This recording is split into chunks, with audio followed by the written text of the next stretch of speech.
So how do you empower yourself through the dark moon placement? You do so by not submitting to others.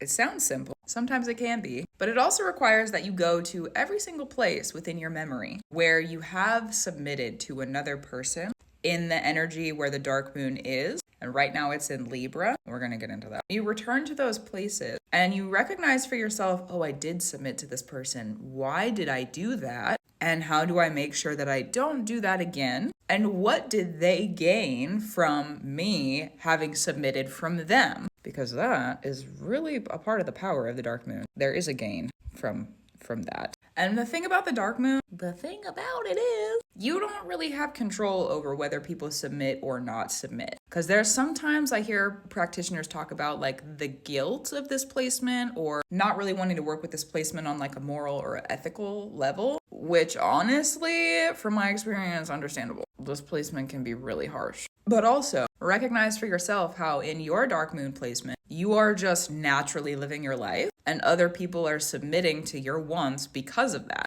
It's also in the darkness, so it's pretty secretive, which means probably that other person or other people, they're not going to really know that that's what they're doing because the dark moon also has to do with manipulating innocence. So more than likely that person is not going to be aware of the fact that they are submitting to you, which is why I think it's really important that people sit in the healing of this placement also. Because if you don't sit in the healing of this placement and you just keep on living your life, more than likely the way that people would be submitting to you is through some sort of hurt, trauma, or pain or strain of some kind. So you gotta figure out how to leave it behind. Right now with the dark moon in Libra, it's about mirrors, our intimate relationships, intellectual intimacy, emotional intimacy, and how people who are close enough to us reflect us. So really focusing on mirror magic and how to not submit to others.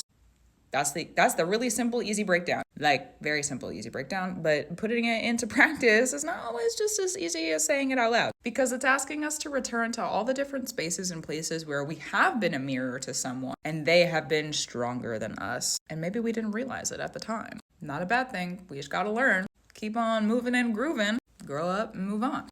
If you are someone who has been doing that kind of work, either knowingly or unknowingly, for a while, probably the new moon on October 2nd, that is the Libra eclipse, is going to make you smile. I'm very much looking forward to this moon because for those of us who are really sitting in the empowerment of that placement, we're about to usher in a whole new era, a whole new chapter, a whole new season, a whole new reason for the usage of that power. So be gentle with yourself because that healing work is deep, dark rooted, and it is not always fun. I revere it. Sometimes that's what healing work needs to be. Work is work. So do what you need to do. Go on, brew. I love you. Congrats if that work is working for you. That's true. I'll talk to you soon.